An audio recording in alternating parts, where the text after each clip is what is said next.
Hello, everyone. Welcome to the Hivemind Recap Podcast. November 2022 is not in the books yet, but it almost is. We're recording this a week earlier than we usually would for reasons that I'm sure we'll get into, meaning that we are going to be missing a couple of late November releases. However, there's still a decent amount of stuff to talk about. Definitely a quieter month compared to September and October, but still some solid releases for us to talk about. Justin, Derek, Jacob, how are you guys feeling this afternoon? I'm glad we're talking about a 60 song playlist and not like 100 plus. Yeah, true. It's a breath of fresh air. Yeah. I'll say that. We have had 100 plus since like June For a while, yeah. I want to say. So it's been a long time, but unfortunately, yeah, we had to cut some losses. There's a band called 6 Acres Earth that I think are dropping a song on November 29th. But yeah, we would not have time because next week we're meeting up and gonna go see Bad Omens all together. And yep, that'll first be time fun. ever the Hivemind squad gets to bully each other in person now. I have met Justin though. Important distinction. What, True. three and a half years ago? Yeah, we is... met at the 2019 Dayseeker, like Dayseeker, Polaris, Wage War. God, if I was into Wage War and Polaris back then, Society, if I was into Wage War and Polaris back when that tour was around. Society, if we knew each other around that point. True. So yeah, the four of us are going to be meeting up next week for the Bad Omens show. Bad Omens tour of the Concrete Jungle, meaning that we aren't going to be able to do our episode at the first week of December when we usually would record our recaps at the first week of the month. And we can't push it back another week because then it's award season, boys. This is our last episode before end of year award season. Help. I'm not ready. I'm not either. I got 2 weeks to listen to 40 hours worth of albums. I think it's safe to say that our lists for this year are probably more fucked than they have ever been. Just based on... I think there will be more similarities this year than last year. Yeah. Okay. Well, at least between me and Jacob.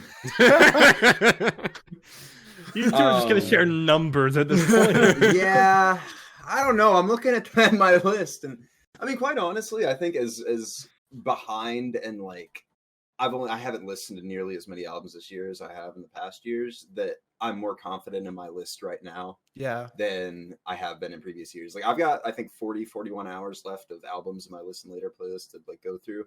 Honestly, if I had to lock in every single part right now, every single album and make that my end of year list, I would still be happier with it than any other one I've ever done. So I think I would be as well. At this point, I'm not expecting anything to change, but you never know.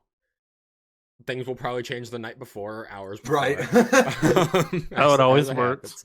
As it happens. Mean, doesn't the 1000 Below album like release like... Oh, fuck, you're right. Dab in the middle. Yeah. Fucking right. Man. Me pulling up my list and already changing something around. Boys, I went to some shows. You did. Sir. I also went to a show. You also Justin did. went to a show too. Rare Hell event. Yeah. You went 2 years before mine, I think. I think there was like one you didn't. Really? Oh yeah, you went to a mall this week. Mine was Monday. So I went to see, it was Body Thief, Royal Coda, Dola, and Rain City Drive. That was a fun show. So Body Thief, the vocalist put on a really good show. I was surprised. I was not expecting how just much energy he had. Like it was infectious, really. Royal Coda's Royal Coda. I'm still on them. Like I'll listen to them, but it's not something I'm gonna go back to. Adola, Andrew Wells did great work. He's jacked. Yeah, that's Andrew Swells. Andrew Swells, yes. The man is built. We had John Mess come in for Mutual Fear, because I believe he lives in Virginia. Yeah, I always forget he lives in Virginia. Yeah. That was good. It was a good time. I picked up a CD of The Architect and Rain City. You know, Matt put on a good show. I was not expecting to hear Witch Hunt live, but it makes sense. They 'cause I played think it's Witch one of Hunt? them. They played Witch Hunt, yeah. Damn. They played a lot of Eternity. songs. They played a lot more songs off of To Better Days than they did off of their self-titled album. As they should. Huh. I think off their self-titled, I was surprised they didn't play Ophelia, which I thought Ophelia would have been really good live. They played Blood Runs Cold. Of course, they played the singles, so they played Dreams. They played Cutting It Close, Waiting on You. I believe there's one more off the new album they played. Psycho, probably. Psycho, yes, they played Psycho. That was it for Eternity. basically. I'm so sad. Yeah, they didn't play Eternity either. They played from To Better Days. They played Heavier Prayers, Bury a Lie, Wasting My Youth, basically Talk all to the a stuff. friend? They played Eye Opener and ended off with Talk to a Friend. Okay. That's a damn like, good set. Yeah. It was a really good set. They also had like really good merch tables, so I was pretty confident that was going to be like one of my more anticipated sets. I was contemplating, and I still might go tomorrow because I think Archetypes Collide is on the Secrets tour, and I may go see them tomorrow. I think that's still in Richmond though, and I kind of don't want to drive from Richmond and then have to work the next day. Yeah, that's not a fun drive to make. No, so I'll think about it. Probably not, because I would really only be going there for Archetypes. That's my problem with Archetypes Quad. They came to Hartford with Amity and the C4 Cinema, I think, and I don't really care for either of those two. Amity has a couple of okay songs, but like for an Amity headliner, like I feel like they'd be playing like a majority songs I don't really care for. And then now they're on tour with Secrets and what's the other band? Dead American. Dead American. I don't really care for either of them. Like I need that Archetypes Collide with like Until I Wake or Memphis May Fire. I don't know. I need Archetypes Collide to tour with a band that I want to see more than just Archetypes Collide. Uh-huh. As much as I love the boys, I need more reason. That's fair. That's it for all the shows that I went to. Of course, we're gonna go to Bad Omens next week, so we'll definitely talk about that during our December recap. I was supposed to go to the Trinity of Terror, but it got canceled. It got canceled that day, right? Tragically. No, the day before. Day before. Because of snow. I mean, Toronto. Americans. When they it was in it. Buffalo. It was in Buffalo. I thought you were going to the Toronto date. No, sorry. They canceled because of snow in Buffalo. It was in Toronto. Oh, okay. Yeah. There wasn't bad snow in Toronto. Like Lorna Shore was here and it was sold out. I would have gone to that instead, but yeah, sold out. But I went to see Baby No Money and Young Gravy. How was that? It was interesting. Interesting. I heard you said the crowd sucked. The crowd did suck. Like they were more energetic during they had like Young Gravy and Baby No Money's DJ like as the intermission between sets. So they had him playing he played some Panic at the Disco and some Paramore too. It's like, hey, this is kind of familiar. Wait, did he play good Panic at the Disco or new Panic at the Disco? Old. Okay, good. Okay. Oh, good. I don't remember what song it was, but I can't imagine being in between waiting for Young Gravy and seeing BB No Money and hearing High Hopes play. I think I would just kill myself. But yeah, the crowd was more hyped during the intermissions than they were for the opener. And a couple people passed out. Okay. So they got too lit in the intermission and just passed out. I don't know, dude. I feel like maybe they're just pussies. Honestly, fair. like the artists stop singing when they see somebody pass out, and then I'm at the Plot and You with Silent Planet Avoid and Cane Hill. The next night, some dude stage dive. Everybody moved out of the way except one girl, and this girl got like flattened. Avoid did not stop singing. But he didn't well, like they kept playing, but he was like, "Oh, are you okay?" And like he stopped singing, but the band kept playing, and it's like, "Yep, everything's all right." Yeah, you've seen some shit this week, huh? Yeah, I have. Avoid is, oh man, they're like the most fun band I've ever seen live. The energy is like incredible, and they're funny as fuck too. What happened? Okay, during their set, the drummer of Silent Planet, Alex, came out, played the drums for one song, and their drummer's just walking around the stage, going saying hi to everybody. And then oh, what's his name? Silent Planet guitarist Mitch. He came out as well, and it's like, hey, we're Silent Planet now. We're not Avoid anymore. And oh man, you had to be there. Anyways, I'm bad at explaining this. That was like my first exposure to Avoid and Cane Hill. Cane Hill was also incredible, and Blood and Honey is amazing live. It said it's now your favorite song. Yeah, it came out this year too, right? We could see. Yeah, it at the end of the year. yeah. Early this year. Yeah, Silent Planet killed it. They played Signal. They played they called it an unreleased demo, which was sick. Very diverse set list as well, like 2 songs from each of their albums, and then Signal and the demo, and then Plot. I also hated the crowd for Plot as well. What happened?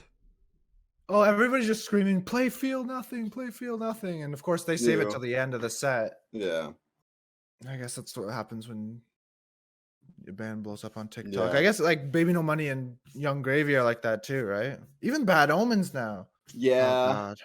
Well, the good news is that I really want to hear Just Pretend. So if people are chanting for it, I won't complain. They played it when I saw them in the summer, so I wouldn't be surprised.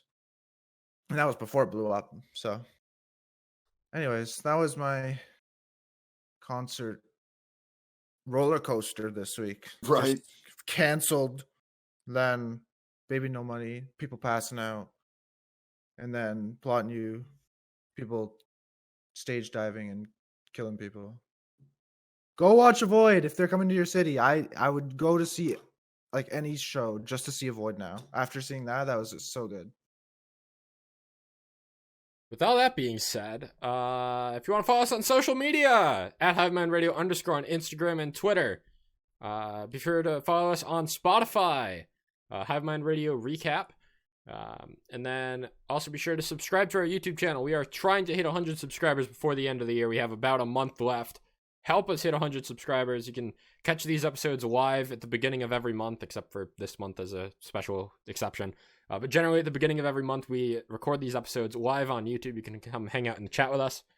And then catch the edited episodes and album clips and our After Hours series, which we just put out an episode with Nerve last week. Be sure to go check that out as well. The guys on Nerve were great. A lot of detailed discussion about their new album and other stuff as well. So go check that all out. Let's talk about some music. Before you do that, one of the new socials, Hive, we have a Twitter for that, which is at Hivemind Radio. No Hivemind on the Hive. Hold on, we have a Twitter for Hive? Or we have a thing. We have an You know what I mean. It's for Twitter dying. Oh, Twitter's not going anywhere. Yeah, I don't think so. I say that it's it's not going to generally go anywhere, but in case people are doomsday trying to follow on there, right? We're gonna follow us. We're gonna blue check mark ourselves, guys. I will single-handedly kill Twitter so that people will follow our Hive account. We're good. But yeah, I just wanted to get that out of the way since it seemed like people were talking about that this week. So if that's a thing, There you go. Now we can talk about some music. I think that's our longest like pre-intro to the actual episode we've ever done. Figures on It's okay. It's a short episode otherwise, right? 3 hours later. No. Justin, get us started here. Okay, Yeah. if it's over 3 hours, Jake can play this clip at the end of the episode as well. Famous last words. We got, I believe, a new band for the podcast. Trying Times with their new single "Happy?" ?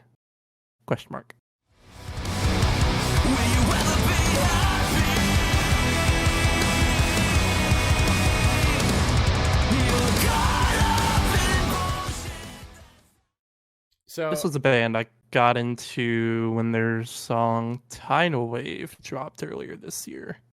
Been silently following them. "Best of Me" came out, was the last single they dropped in June. The heavier single of this year, I think. This song is their newest release. So about that, actually, I went on YouTube because I have to download the audio tracks for all these songs that we talk about. Apparently, the song's been up on YouTube for like 3 years. Oh.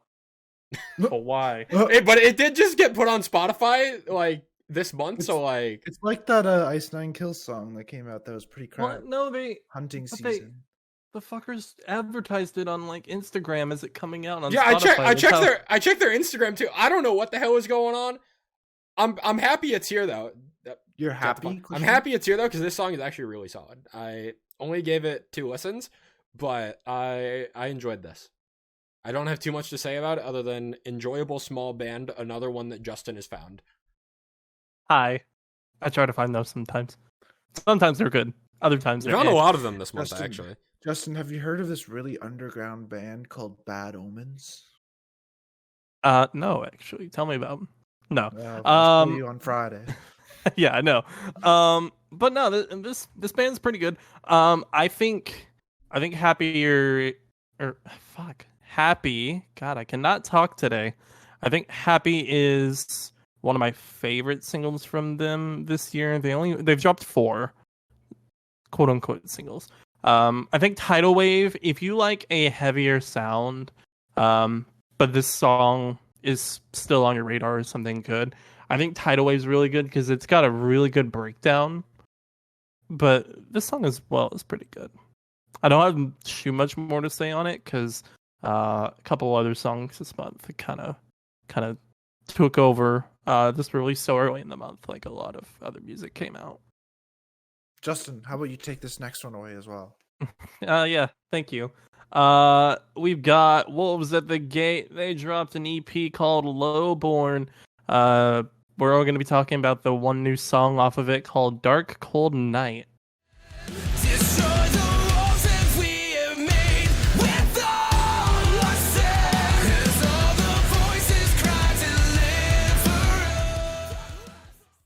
This song is epic. It's so good. As is every Wolves at the Gate song that's dropped recently, I feel like. Maybe not as epic as Lowborn. Shout out Lowborn. But it's up there. I still don't really love Lowborn, and I think this is weaker than most of that album from earlier this year.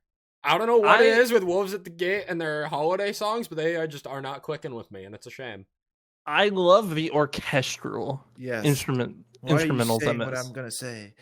Because I'm you. But go on. You had stuff to say.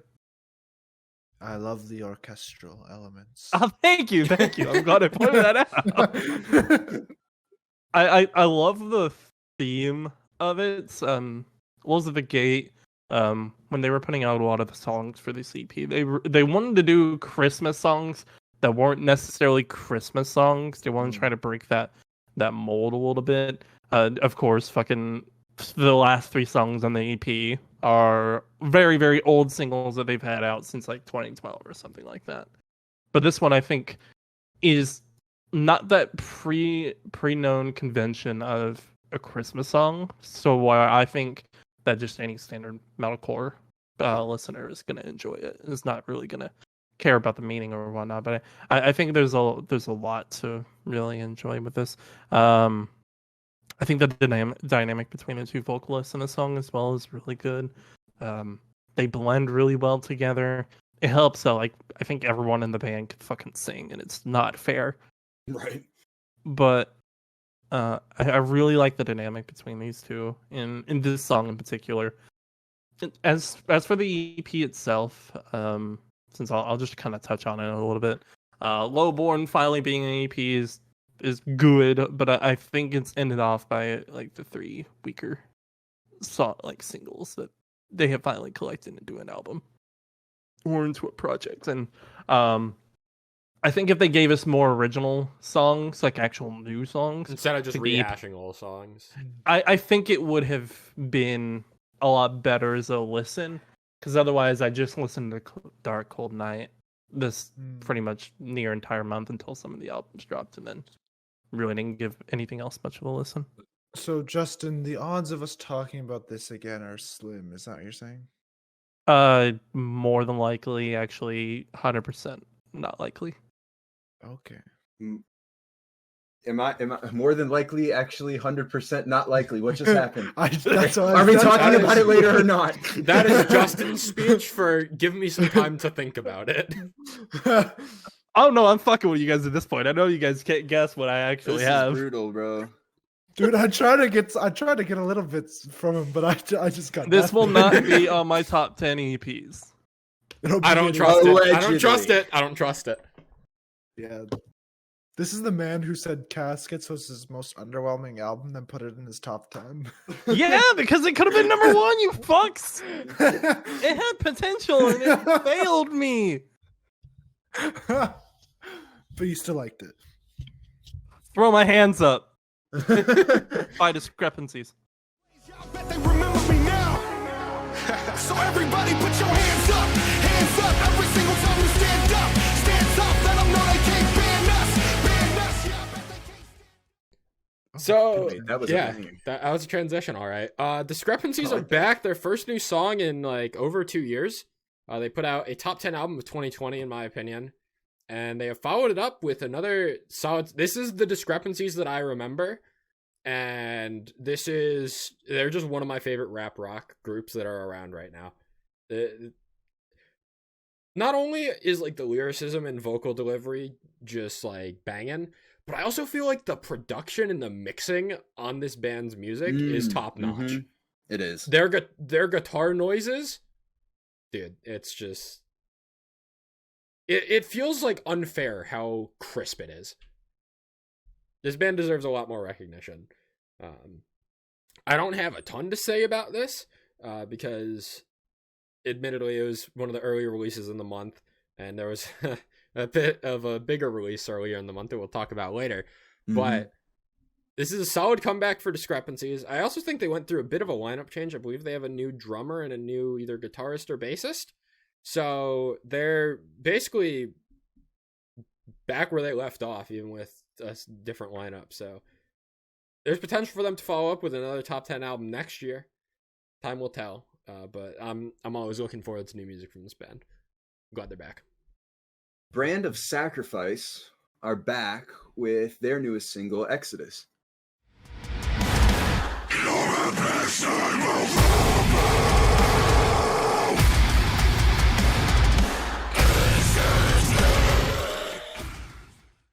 And they are doing more Brand of Sacrifice things.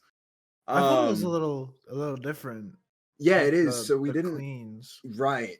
So we didn't get very many cleans. There were a couple instances of them on their previous album, Lifeblood, which is really, really good. But Kyle was in a band before called the After Image, which I didn't realize till recently. I listened to that band way back in 2018. And he did cleans a lot more there. And I don't know if it was more auto-tune or if he was practicing more or what, but they definitely sounded a lot better back then than they do here. These I kind of had to take some time to get used to. But I'm not coming to Brand the Sacrifice for the cleans. I'm coming for the guaranteed 3 to 4 breakdowns minimum per song. And they delivered. I mean, this is really, really good. I don't know if like sound-wise it would have fit in on Lifeblood, but in terms of the structure and like the guitar tone and everything, yeah. Oh yeah, this is more of the same of what I loved off that album last year. Speaking of like the 3 to 4 breakdowns, I was like, all right, I know this band is not my cup of tea. Give me the timestamp of what I need to listen to. And you gave me the timestamp of like, oh, it's like the chorus and then the breakdown. And you gave me the timestamp and I'm like, Wait, did he type it wrong? This feels like a breakdown. Like- and then the chorus came in. I feel like, given my limited experience, Brand of Sacrifice is probably my favorite like deathcore adjacent band. I don't like any of their songs, but this is the first one I've heard that has cleans that are okay, and the orchestral elements are appreciated. So it's because they're from Toronto. It's the Canadian guarantee. So other than like the 15 to 20 seconds that I enjoyed, this was just a lot of noise that came into my ears, in one ear, out the other. But I'm glad you guys like it. I actually think the cleans actually throw me off, and I would prefer if they just stuck with the uncleans, I would say. Yeah, I think at this point I want any cleans to be a feature like they did on oh god, what was that? What was the name of that song? It's one of my favorite ones off Lifeblood too. It makes me upset.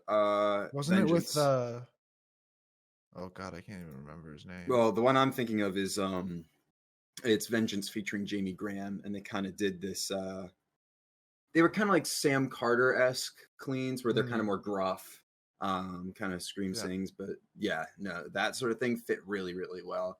And honestly, I can't remember what song he covered, Kyle, I mean, but he showed off that he had really good cleans and they sounded a lot better than they do here. So I don't know if he was just singing like this to fit the theme of the song almost, you know, but no, either way, this is really good. I didn't realize that they were at 525,000 monthly listeners. I did not realize that. That's crazy. I think it's Dark Bloom and Lifeblood that are carrying that. With the Will Ramos feature? Yeah.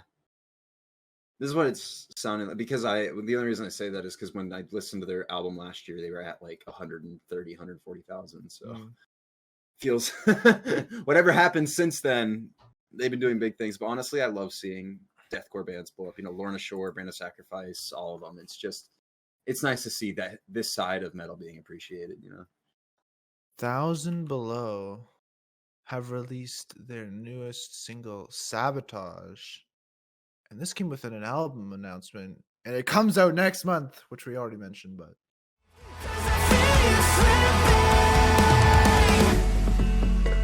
Another night spent alone. Been a month since you felt something. Yeah, they some sneaky boys. Yep. They really decided, we're gonna announce the album 1 month ahead. And it's in December, so it's like, fuck all your top 10 lists. Right. And with the strength of this song, it might be fucking up some top 10 lists. This is the best single, 100%. It's close. I don't know if this is better than I Need Help or Face to Face. Really? I think that's the worst one. Really? Yeah. I think I will give this one the edge, but I don't know. They're both really good. Venenosa is still just kind of average, but that's how I feel about Face to Face. I mean, that the up down chorus is just way too good. That's true. It's just way too good. But I still think it's my least favorite. I thought this song was good when I first heard it, and then the bridge to the end of the song happened, and that's when I'm like, oh, okay, they're leveling up. Like, they could have the end of the song could have been very generic of just like a chorus and then a fade out, but I feel like they added some extra elements to it to make it, I don't know, more unique in a way. A bit more of like a drum build up into the last chorus, like extended vocal deliveries on certain notes and stuff like that to make it not as repetitive for like a final build. Yeah, it's a really solid song. This is my favorite song of the month. Ooh. Okay. And I'm not surprised. It's because it released on my birthday. That's why. It's because it's 1,000 Below. That's also that. True. Try the true combo. Okay, I want to read some lyrics. Where are we? It is one of the verses. The lyrics are very deep and like dark in this song. It's interesting because it's almost like he's like talking to himself, but it's like in third person. That's how I feel it anyway. Where is it? Man, I had it here and now I lost it. Oh, here it is. It's another night spent alone. Been a month since you felt something. Oh, you never thought that you would be like this. You medicate every day that she spends with him, but sit tight. You'll fix it when you're supposed to. It's all right. They don't know what you go through. Poison every day coursing through your veins. Only can blame myself. And then it goes into chorus. And the chorus is like, is it suicide or sabotage you feel or whatever? Which I feel like gives clarity to all that in the verse. Oh, I love it. Really, I love this really band. good, which is why I like this song more. But I've come to realize that it's very similar to how I feel about Philip Strand, that I just don't like his higher register. So, which is probably why Lost Between is my favorite Thousand Below song. Because he doesn't really get up there, and also why like the chorus for the song really isn't selling me, which is a shame because lyrically it's so good, the verses are so good. I will say that even if I don't playlist it, this is probably out of every song for the openers for Bad Omens, I think this one is honestly the one that I'm most excited to see live. I'm excited for this, Doom Switch, Contraband. Yep. Those are my top three. I would say Erase Me as well. I hope that's on there. I also want to hear Venenosa. I think that's my list. It's gonna be Like, gonna be a damn good show. It is. Oh yeah. All right, let's switch gears a little bit. We went from a very depressing song to what I would consider maybe one of the most wholesome songs of the year. Mm-hmm. Concrete Castles have dropped their brand new single, Where Are You Now?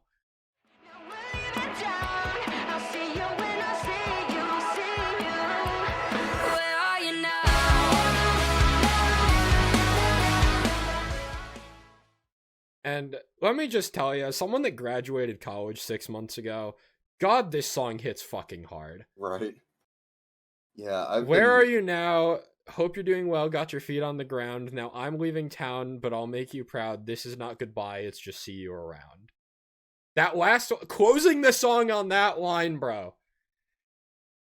It's like nearly moved me to tears sometimes when I get in the feels late at night. All that college nostalgia, and then I make the mistake of throwing this song on repeat. Right. It's a recipe for crying or disaster. I've been missing my high school friends a lot recently, like some very specific people who are like back in town or whatever, and I haven't been able to see them. And so this really came at a good time. I love the album art for this, by the way. Yeah, I think it's like actual pictures of her and her friends. And the music video has like has all of her friends like in the music video, just dancing around in a basement somewhere. And it's this is one of, it's like a sad, but it's a feels good song. Mm-hmm. You know. Yeah. And the thing is that even though this song lyrically is very specific to Audra's life, like mentioning her friend Haley and mentioning Presque Isle, which is like some like beach or whatever, some place near where she lived that's like important to her. It's like you get the general theme of the song still, and it's something that I feel like a lot of people can relate to, especially like around our age group, is like younger 20s to an extent. Like you're growing distant from friends that you used to be super close to and stuff like that. It's just this song hits home, and yeah, it's one of those that'll hit you in the feels. Honey Revenge. Yeah, let's go. We both had enough of the awkward silence at the same time. Honey Revenge have dropped a brand new song called Rerun.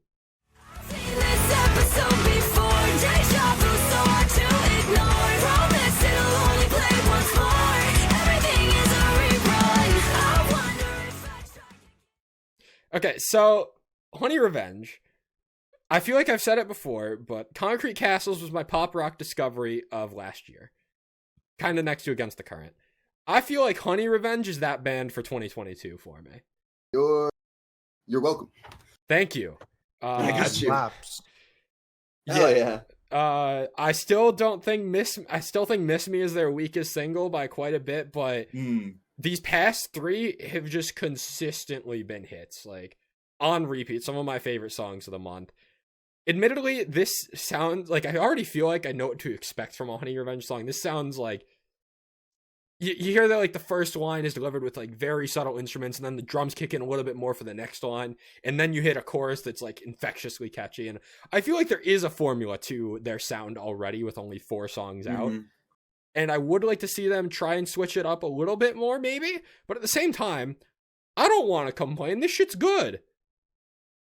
Also, lyrically, I think this song is super creative. Like, talking about the idea of everything is a rerun and all the references to, like, TV shows and stuff like that.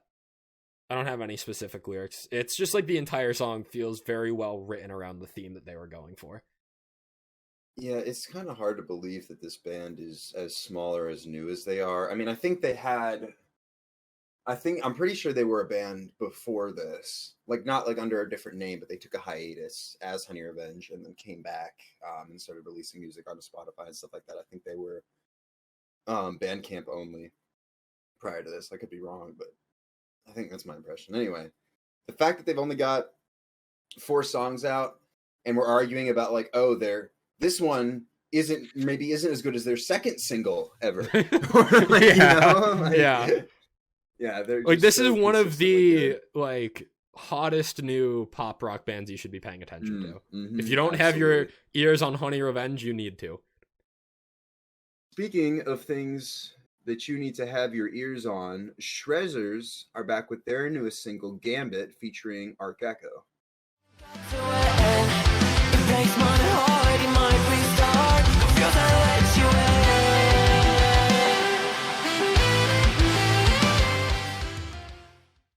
I was missing some sax in my life. Real. Well, I wasn't. We'll get into that in 2 weeks. This, their sax solo into one of the grooviest, catchiest breakdowns I've heard all year, into guitar solo. What more could a guy need? Like, this is like a quintessential Shrezzers song. Mm-hmm. I wasn't a huge fan of the single that dropped before this. UVB-76, whatever the fuck it's called. And then Demure was also just kind of underwhelming. But when they came back with Phoenix, with Diego, the new vocalist, this band has a lot of potential. And this song, I think, is the best presentation of that. This is definitely the best song since Phoenix. Yes. I would argue this is their best song since their 2019 album. Yeah, I think this and Phoenix can kind of alternate depending on the two. As much as I am willing to give this song credit for being the best song since Phoenix, Phoenix is still quite a bit ahead for me. I feel like something about like the mixing just feels kind of muddy to me here. I don't know why. But I don't know. It kind of takes me out of the listening experience sometimes. I'm the kind of person that kind of ignores mixing because those can kind of comes from like two different. Like it depends on like who's doing the production and all that. And yeah. The band really doesn't have control over that. I don't feel like it always takes me out of the song, but I have like an expectation from Shrezzers. Like Phoenix was so crisp, and this it feels different. This feels different to me. I am curious how this album is gonna sound though. It's dropping next year, and all 4 of these releases have all kind of been different in their own way, but enough to where you can kind of like cling on the one and not really care too much about the others. Phoenix on that album? I think so. Don't know. They haven't announced the album yet, so we don't know a track list. But I would believe so. If not, I would be shocked because I think it's one of their best songs. Yeah. Like replay wise. Actually, no. Demure higher views. What? Yeah, I don't know. One of the two is definitely going to be on there, and I think it's just because like with smaller bands like this, I feel like when they have a song like Phoenix or Demure that catches kind of like the Spotify algorithm type of thing, you almost want it to be on the album regardless, because then if people like the song, they can click go to album and it'll send them right to the rest of your music. So I would be shocked if Demure and Phoenix weren't on there. But yeah, I think Diego's vocals are really good on this. I love the end of the first chorus where it kind of goes in that harmony, and I think he's got a really good vocal range. They dropped an acoustic version of Delight a couple months back, and that kind of got me back on their radar. Just because Diego's very criminally underrated is like a really good vocalist. Oh yeah, he's fantastic. So, I don't know. Shrez is back on my list as like one of the more anticipated albums for next year. I don't have too much more to say about this song. I think the last thing I want to leave on is that Shrezzers is the epitome of a band where the talent is there, just doesn't always deliver for me.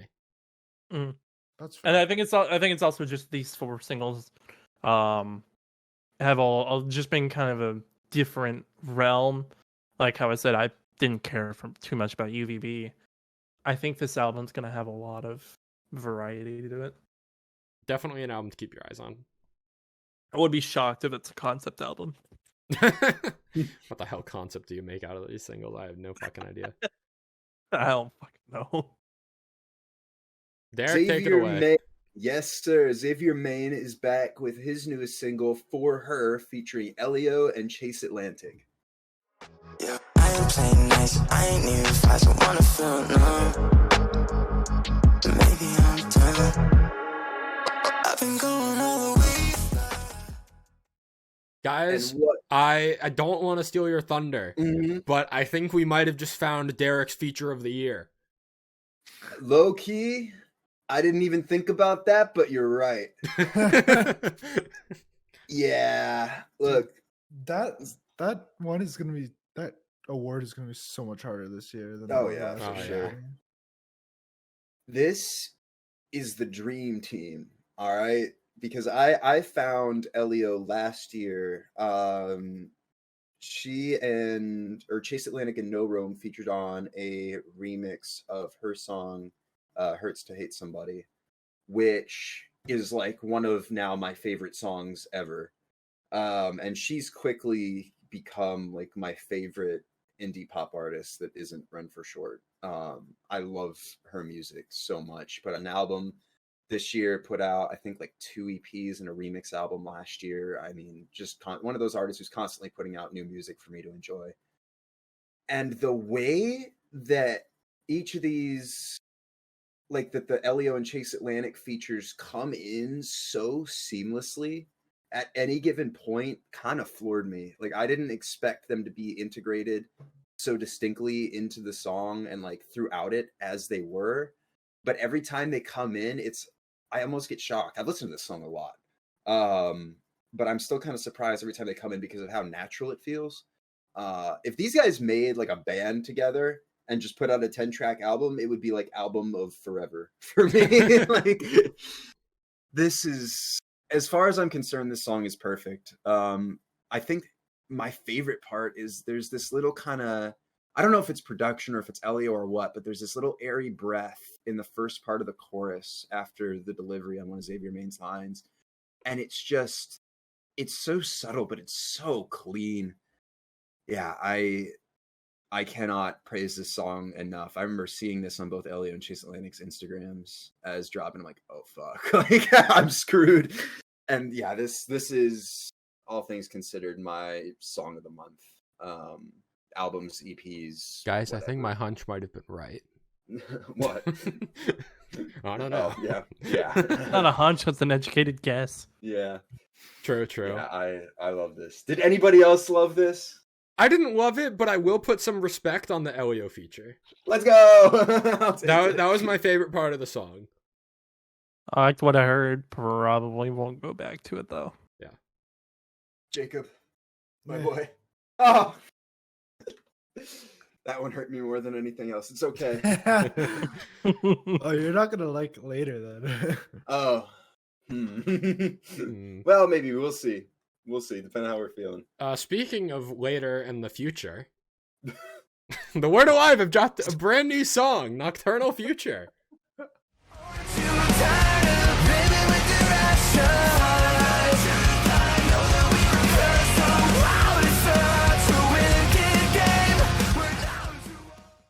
Wow. Wow. So, just a subtle hint. I think it's funny that the pre-breakdown of the song is "Stare into the Dark Sun." Yeah, I noticed that. Did this drop the same? No, this did not drop the same week. We also talked about Dark Cold Night not too long ago. That's fucking weird. And the next song, what is going on? the next single on the playlist. Okay, I anyway. feel like it's trying to tell us something. Yeah, I feel like it's trying to tell us something. Let me go somewhere better into flames. Uh-oh. Oh, God. Oh, God. We've created something. I don't know. We have, yeah. That's later. Anyway, this is one of my favorite Word Alive songs. This has kind of blown me away. Yeah. I came into this expecting just like mid, because that's how the Word Alive has generally always been. I mean, Yeah. Overdose from 2016 is like probably still my most memorable song from them, and that's because that's the first time I heard them, and it was used in an Overwatch montage back when Overwatch was at its peak. And that song has always just stuck with me ever since. Why do I feel like this? Solid. Thank you from Monomania. Solid. Something about this song has clicked with me, and I don't know why. Because usually Telly's harsh vocals have been the thing to put me off from this band. And there's a handful of harsh vocals here, but I kind of fuck with it. The guitar work to open up this song is incredible. The verses are super anthemic, and then it's just a super catchy chorus. Like, a pretty filthy breakdown too. This song kind of just has the full picture for me. I thought Wonderland was better. Wonderland was another very forgettable Word Alive song for me. I think I remember it so well because I saw it live. And it was really good live. That would do it. That would do it. Derek, what are your thoughts on this one? I don't like it, Man. and I think I did. So I don't like the Word Alive. I didn't like anything before Monomania, and this to me feels very reminiscent of that pre-Monomania era. That's a little less kind of post-hardcore-y, more leaning into metalcore type of thing. And I really just don't like Telly's Uncleans. So you get them here, and it's just kind of like, eh. And they're also not, at least this song is, I don't know, maybe if the rest of the album will be, or certain songs will be, but Monomania was with Eric Ron, who has produced some of my favorite albums of all time, and my actual favorite album of all time with Haven't Been Myself, but Too Close to Touch. And he's no longer producing this. So, you know, for me, that as much as a lot of Eric Ron's produced songs sound the same, to me, now that they're not with Eric Ron, this just sounds like any other, and I hate to say it, average metalcore band to me. Like this doesn't do anything special. And if I'm not really a huge fan of Telly's vocals, there's nothing that really makes me want to come to it, which is a shame. Because of the songs that I loved off Monomania, I still play very frequently to this day. So it's kind of upsetting to get a song like this that I feel like on paper I should like, and then getting to hear it and it's just like, whatever. I appreciate that they're heavy again, but meh. I'm gonna echo Derek's sentiment here. Let's go. Man, I'm the only one that's liking a Word Alive song here. I think That's it's a weird. okay. That's a weird timeline. I think these guys are being a little harsh on it. Like, Nah. It's like you said like earlier, Jake. It's a Word Alive song. It's pretty mid, like usually what the Word Alive is. Yeah. I still stand by. I think this song has like something extra to it. It's just kind of everything about this song feels like it's a level up from most of what I've heard from them before. I'm not fully convinced on like the future, but this song in particular is up there as one of the more memorable songs of the month for me. The Nocturnal Future, you're not convinced on it? I'm convinced on Nocturnal Future. I'm not convinced on the Future single. That hurt my head. Oh, if only that we were talking about the song after the next one. Could have thrown it in there. Let's talk about Caskets and their brand new song, Guiding Light.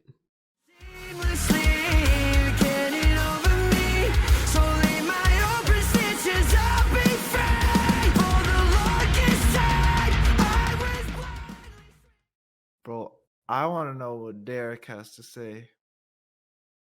I don't like this. I think this is my Come least on. favorite. This is my least favorite Casket song. No way. No Yep. way. Yep. I don't believe him. How? That's How am I and Derek 2 for 2 now? Let's go!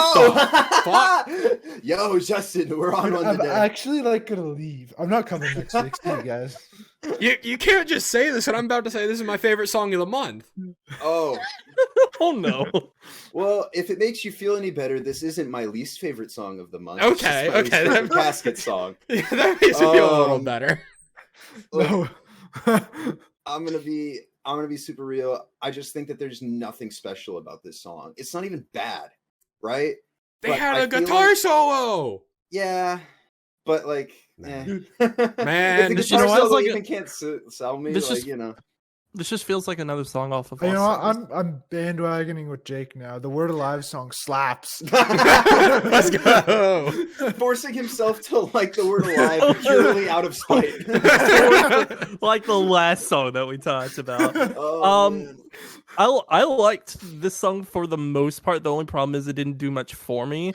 And when I went back and listened to it, it's just something about the difference between the instrumentals and Matt's vocals. I feel like he needs to hit a different range than what he's hitting to actually grab me in this particular song or in this particular vibe. And I just think it's another song that could have fit off of Lost Souls. And Lost Souls is the top 4 album of 2021, baby. If this is gonna be like the leading single up until the new album that they're dropping next year, I want to see Matt hit different vocal dynamics. I want to see him, because spoilers, one of the live sets I saw this year was Caskets. They did the Dayseeker sleep talk tour, and Matt did very well live. He actually did some heavier vocals. He hit some blaz, and I was very surprised. I was expecting some of that stuff in this upcoming album, and to see it kind of lead off with something that we know of, I think kind of deters the album a little bit, but I think that may be the point of starting with something that feels like it could have fit. This feels very safe, yeah. To then lead into something different, and I'm anticipating that to kind of get me back into the Caskets headspace. But for now, Guiding Light didn't do much for me. This is not the same lead single that Glass Heart was for Lost Souls. Glass Heart is still their best song. I'd almost say by a long shot. That song is incredible. Guiding Light is no Glass Heart, but it is still just. This is my favorite song of the month. It's one of. There's an album we'll talk about later that maybe wants to hit some hands, but. Of the singles, absolutely, this is my favorite song. After the first day of listening to this song, I kind of just made the realization that, the latter half of this year has been defined by artists like Mothka, Demi Lovato. Write that down. Write that down. Right that. The pop rock female vocal, Rivals with Bleeding Star, Paralyzed, Conquer Divide, Letter Sent Home are back to releasing new music. Caskets has reminded me that I like male vocals again. Not to say that I haven't in the past, but I feel like for the first time in a while, I feel like I've had a lack of male vocal fronted bands that have really got my attention. And Caskets are back and reminding me that I'm not just one of those guys that loves only female fronted rock bands. You know, if that makes any sense. I've been holding this in for the duration of this, but I know I've heard you almost explode. It was great. I've been imagining after Justin giving that criticism, he's gonna have it in his top 10. Oh, you're funny. And my song of the year goes to Caskets. That would be the ultimate fuck you to you guys trying to predict everything. We're like, what? What do you mean? I thought you didn't like it. Yeah, it could have been my favorite song of all time. No. I hate it here. I hate Justin specifically. What the fuck? I love the blended vocals where it's help me, Yes. I'm drowning, I need a savior, help me, I need this. I need to swim away from danger. Yes. I did like the imagery of like a lighthouse and everything. I thought this song lyrically was pretty good. Speaking of songs that are pretty good, Future Lows are back with their newest song, "To Die Alone."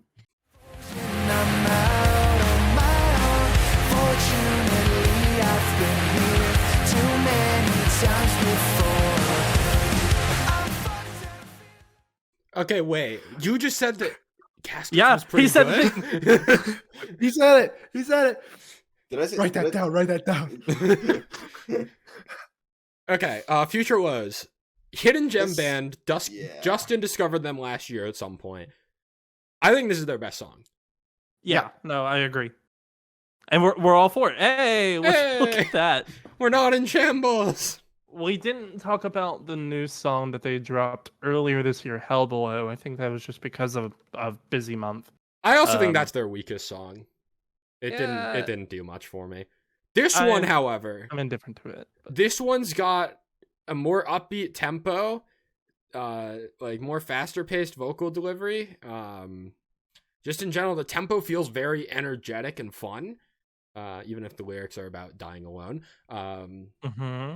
But this is just it's a hidden gem post-hardcore band that's just like putting out solid stuff, and their numbers don't reflect it, but this band's good. yeah, I like the opening to this song as well. I like how just like the instrumentals suddenly come in. Yep. The guitars are pretty good. If I had to make like one gripe with the song, it's I think the vocals aren't as pronounced as they are. I think they need to be like Justin, tuned up a little bit more. Justin, you said you don't care about mixing. It's still hard to hear the thing, Jacob. I don't know, Justin. I thought the mixing was fine. Thank you, Derek. No, I'm just I'm just fucking with you. Yeah, no, this is their best song by far, at least out of what I've heard. So shout outs, Jake, for getting me this banger. There have been a lot of tracks like this. We'll get into a couple more here later that have had electronic elements in them this month, and I'm really enjoying that vibe. I always love when hard rock, post hardcore, whatever incorporates electronic elements or repitched vocals. That is kind of like my vibe. So Yeah, I'm all for it. yeah.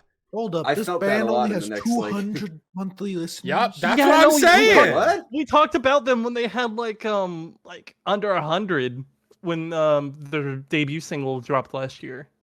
Bro, I need everybody listening to this. So all four of you go listen to this song. All four currently. Do we have 4 people right now? I have no idea. No, it's just I us. made It's up just a number. This band Us deserves and- it's so us and much. Whiskey. This is like probably the smallest band that we have talked about on the show, and for good reason. This band's good. Get those numbers up. Help them out. They're very Exactly. good. This Give them a proves- chance. Give them a They're- chance, they're- and I don't think you'll be disappointed. It might not be the best thing you hear all month, but I don't think you'll be No, disappointed. it'll be the best thing you hear on my Okay, maybe. They're a really small band in Ireland too. So I know when we talked about their last couple singles, they were pretty excited to hear about people from the other side of the world talk about their music. So I think this band in general just needs to get some more love. So For sure. Give it before to we them. move on, I want to mention the pure instrumental breakdown in this song. yeah, like Gives me when- life. Gives me life. He- I it's don't really good. get those enough. It's also good to see like what they can do. Oh So. yeah. This band deserves to have far more popularity than they do. They're doing Mhm. Multiple this style of thousands music at a the lot. very least. Yeah, they're doing this style of music a lot better than other bands who, not to say that those other bands aren't deserving of their success, but like I need to see Future Lows at the same level because this is really, really good. With that, I think we're on to the next one. We got another band for the podcast because I can't stop bringing them. I would die. It is a new band called Alt, and their new song Wraith.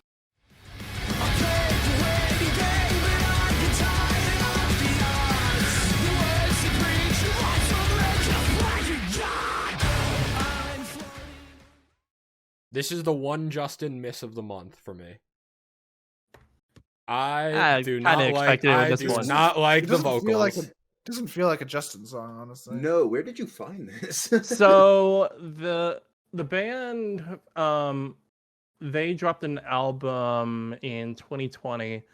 Some of the songs pop up on my like mixes, like metal mixes, 2010s mixes. The song that got me into them was Insubordinate, which I think Jake would like a lot more, and that's probably why I like a lot more from this band. It's like a more dark rock, not mixed with like metal and whatnot. This song is definitely a lot more grunge, a lot more turned down. I liked the atmosphere of this song. I mostly just wanted to throw it in the podcast to see what other people thought of it. Because personally, of the songs that I've listened to, it's also kind of the one I'm not all that there for. But I also knew that, like, on some days I would probably throw this on replay a couple times. I think it's got like a really good, interesting instrumental dynamic where it's got like almost like an electronic reverb mixed in with like the guitars and the drums, which is like really not pronounced, and I think it's really good. The lyrics as well. I'm floating away to escape the wraith, and I think the lyrics as well are just like really good. But nah, this is kind of one of the newer singles of a band that I previously just found from one of my mixes and wanted to see what else they were putting out. So, what'd you thought? This is a band that I've kind of seen floating around for a while, and I haven't really done anything or bothered to check them out. And I'm glad I did, because this is really good. There's something about their sound that feels very unique to them, and I don't know what it is. Like, I can listen to this and be like, this band is special. Because the rest of it's weird. This genre feels like everybody's doing it, right? But there's something about this band that sets them apart, and I can't put my finger on it. It's bothering me, but I think that's a good thing, because it makes me just want to like go back to the rest of their music and listen to it till I figure out what that thing is. That's why. Of course. That was the thing all along. It was nothing sonically. It was just the fact that they're Australian. Well, no, their writing influences as well. On their Spotify is "Bring Me the Horizon," "Hands Like Houses," Billie Eilish, and "The Platinum You." Oh yeah, well we're 4 for 4, so that'll do it. So I think they also have a really good, like, very unique sound, and I'm interested to see where this goes. Definitely check out their. I just looked at it's actually an EP. It's 7 tracks, but Spotify lists an album. But their EP "Dysfunctional" I think is a really good listen. It's just, you know, this particular song I think has to hit the right notes, and I know for Jake it didn't. Also check out Devil's Cut. Their single last year. Devil's Cut's more of a lighter song and something that you would probably be more reasonable into instead of this like darker atmosphere song. Perhaps. So to put in a little bit more color, we've got Lift the Curse, another new band, because I can't stop help. Their new song, The Color Brave. This is your song. When you are awake,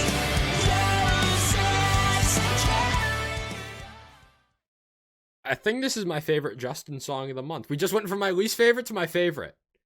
I tend to do that sometimes. I have Dude, this is such an uplifting song. Hilarious. Yeah. This is your song when you are weak. Use this to carry on, and do not be afraid when it's black and gray. Be the color brave. I don't know what the color brave is supposed to look like, but it just sounds inspirational. It just feels good. And sometimes you just need that feels good sound in your ears. And so this song's just doing it. So color brave is it's like the opposite of like color blind.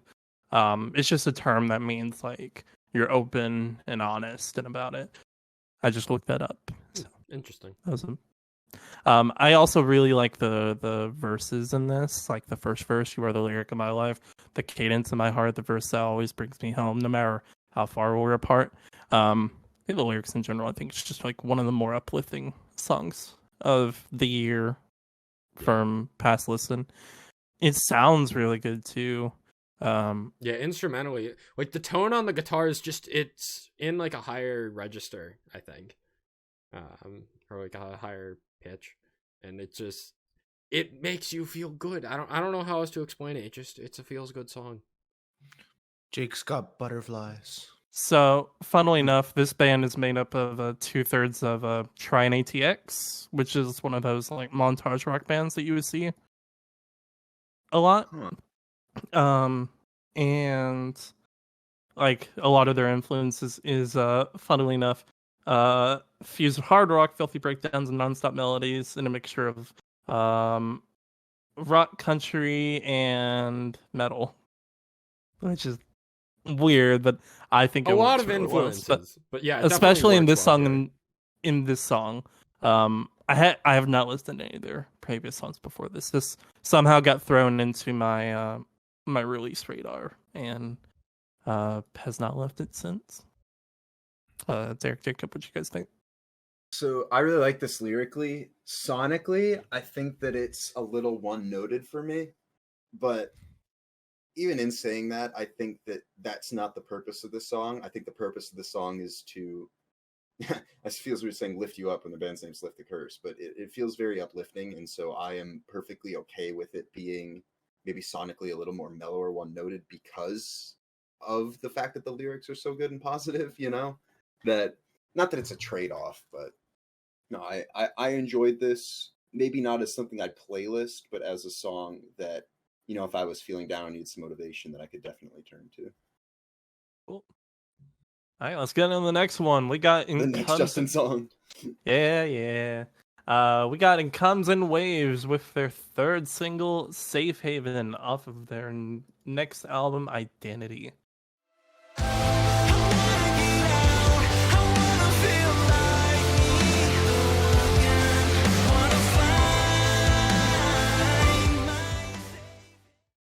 We were talking about not too long ago about like the electronic influences in post-hardcore. I'm not surprised Justin likes this song. This song just opens up immediately with this is a Justin song type vibe. This is also in Comes in Waves, where they dropped this is a confession, not an apology, probably one of my more favorite releases from the last couple of months. Write it down. It's not much to write down. Slow your roll there, bud. We didn't talk about Betrayal last month because last month was fucking crazy. It was mid. It was forgettable. This song is not. I like. Yeah, this is one of the better songs. Yeah, it's flowy. It does feel like you're in a safe haven listening to this song. Almost, it's pretty easy listening for the most part, I'd say. Also, the single artwork is dope. Yep. I feel like all the artworks to their recent songs have been really good. They've been really good. They've kind of got a good style. The chorus is really good. I like the way how each like verse transitions in the chorus with like a little electronic kind of note to it. I think this Confession is still my better single. I had that written down too. This isn't that far behind though, in my opinion. This competes with it, but this album's shaping up to be something I'm quite excited for. I don't expect it to be a December drop. They haven't announced a release date yet, I don't think. Oh, wait, what? Oh, I was like reading the Spotify. I was like, I thought I read the album Identity would be released in August, but that's when the first single dropped. So, this is probably going to be early next year drop. So, I'm confident to see where this goes. Solid song all around. Yeah. All right, we're off my train. We're off the Justin train. I'm thinking this next one might be what Jacob was talking about earlier. We'll see. Where you were like, wait till you hear what I have to say. Oh, okay. But Okay, I perfect. don't have good things to say about this. Okay. Sullivan King has dropped his newest collaboration with Wooly called Let Me Go. With you is not my home. It's time you let me go.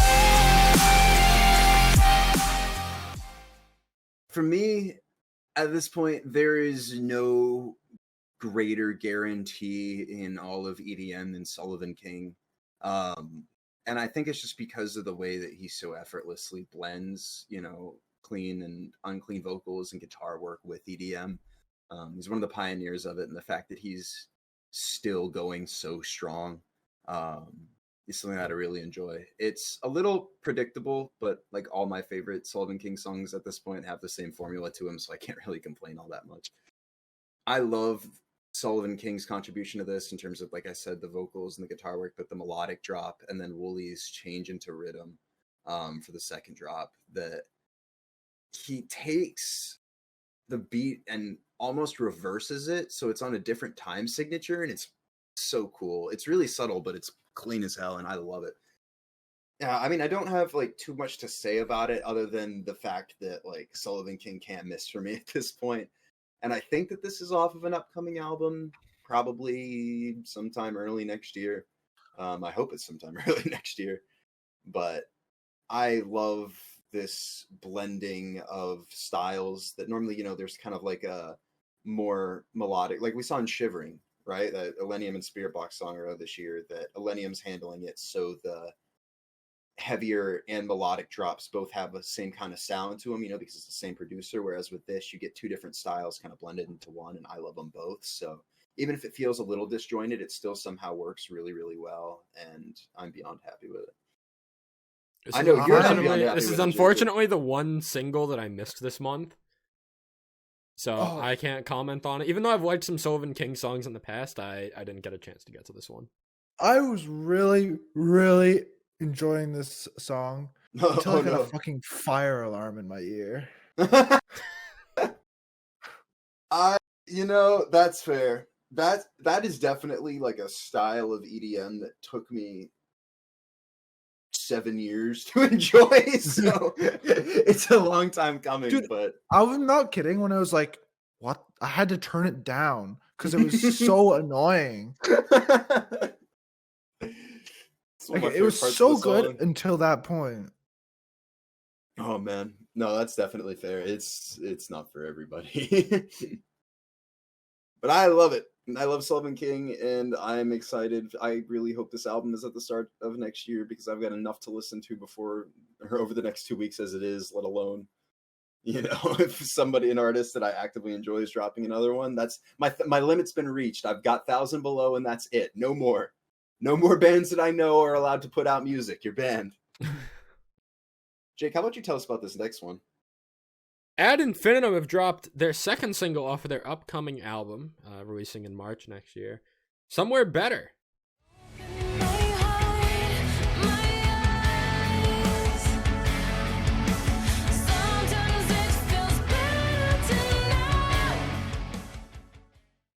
And this is just the Ad Infinitum guarantee at this point. Yeah. It's just, this band is so consistently good. I don't know what, it's just, this reminds me of a song like Inferno, where it's entirely Queens based. It has, again, more of an uplifting message, I feel like. And Melissa's vocals are just incredible. Oh yeah. Like, it's just one of my favorite songs of the month, and I have so little to say about it. It's like, what more needs to be said about this band? I mean, unless you haven't really listened to them before or whatever, but this is my prediction from last month about this being like my most anticipated album of 2023. Of what's announced so far, absolutely true now. Yeah, I think part of the reason why there's not as much to say is because they do such a good job of putting out such consistently good music that all the praises that can be given have already been given. Yeah, pretty much. Yeah, just such a solid band that really Amaranth recently been missing, both in terms of like what they've been putting out I haven't liked as much, and then they've actually kind of been releasing new MIA. music. Yeah, right, exactly. So in the Ad meantime, infinitum the are fact filling that amaranth-sized hole in my heart. Right, exactly, and they're doing it so well. Yeah. I mean, she sounds so good. I've discovered a lot of amaranth lights over the year. Mm-hmm. Amaranth clones. I mean, they aren't really amaranth clones. It's just like amaranth is the one that stuck out to me, and then I branch out to like all the adjacent bands that sound similar. Ad infinitum are the best of those, as far as my opinion goes, anyway. I think, and like you said, it's not necessarily fair to the other bands that sound like Amaranth to call them Amaranth Lights, but if we're classifying them as that, I think Ad infinitum is the first one for me that has not only earned their spot as like past that classification, but also I like them more than Amaranth at this point. Maybe not like Amaranth's older stuff, but I think that if they were like a graph, the kind of Amaranth stock is going down, Ad infinitum stock is going up. Yeah, exactly. No, but I don't have too much more to say. Yeah, me either. Justin, are you back? Oh, he's gone still, folks. Let's steal it from him. Yeah, let's just skip over it. Fuck 'em. Acres have dropped a brand new song called Into Flames.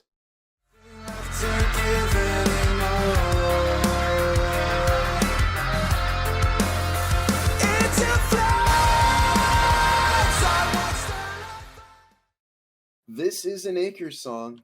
This is an Acres song. That's very true. I think this is my favorite of the 3 singles, though.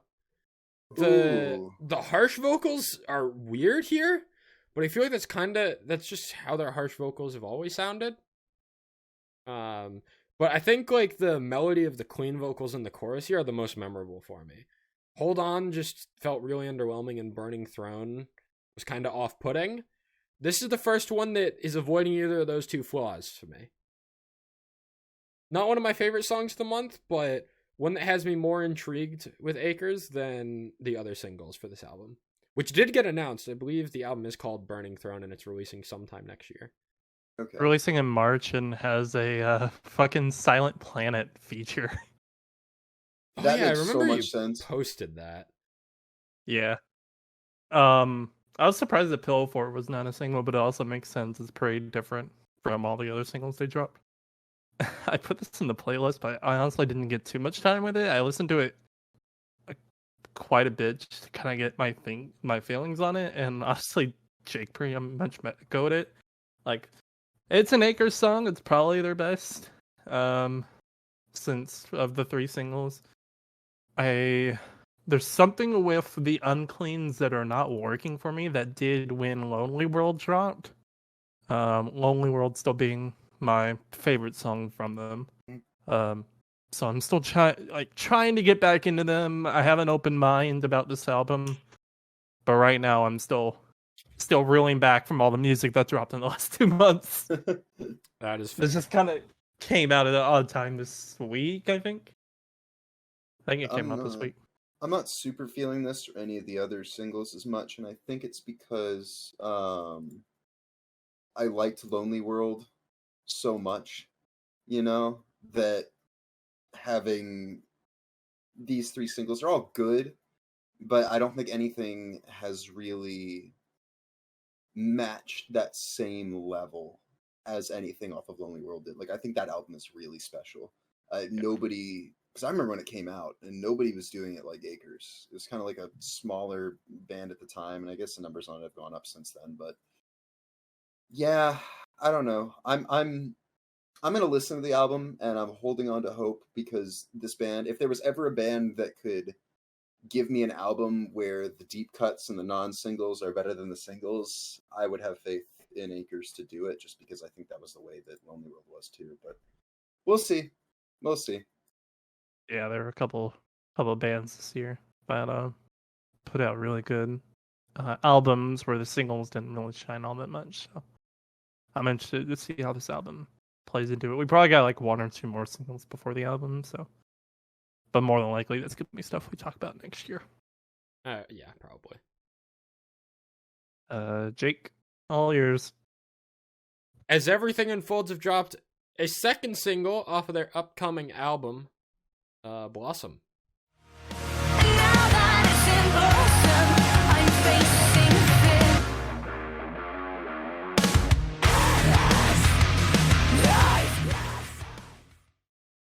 This band, similar to Ad Infinitum, continues to deliver the good shit. Don't mind me about to make an inside joke, but perp rock is a good genre of music. If you know, you know.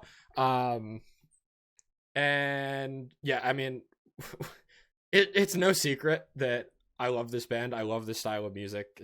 Next to like Dream State, Spirit Box, Conquer Divide, As Everything Unfolds, right there in with them. The harsh vocals are fully back in this song for a really solid bridge. And the chorus of this song, it's not as catchy as Felt Like Home. I think Felt Like Home is a bit stronger overall, but I feel like lyrically this song has a lot of depth to it, especially in the chorus. All that I've forgotten lies within. Now that it's in blossom, won't disappear. It feels almost like tongue-in-cheek of like they're using their words very carefully. Like there have been some wordy choruses this year, but this feels very concise. And it's like a show not tell type of thing is how this chorus feels to me, where like you really have to think about it. And I like that.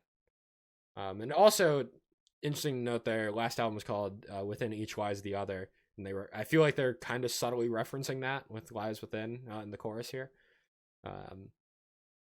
But yeah, no, as everything unfolds, another one of my most anticipated albums of next year. I'm a super big fan of Within Each Lies the Other, but both of these singles are really doing it for me. Love to hear it. This is also not as good as the first single, Felt Like Home, but Felt Like Home is like sitting at a 9 out of 10 for me, and this is more like an 8, so it's a little nitpicky, but no, whatever they're doing this album cycle, I am enjoying far more than the previous one, and I am very, very excited for this to drop. I don't have too much more to add, so I believe that takes us to our final single of the month, and I'm going to shut up about it. Currents have dropped their newest single, Vengeance.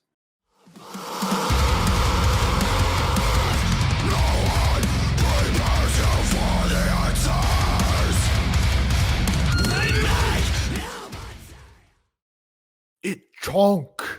It Sound chonk. like Nocturnal.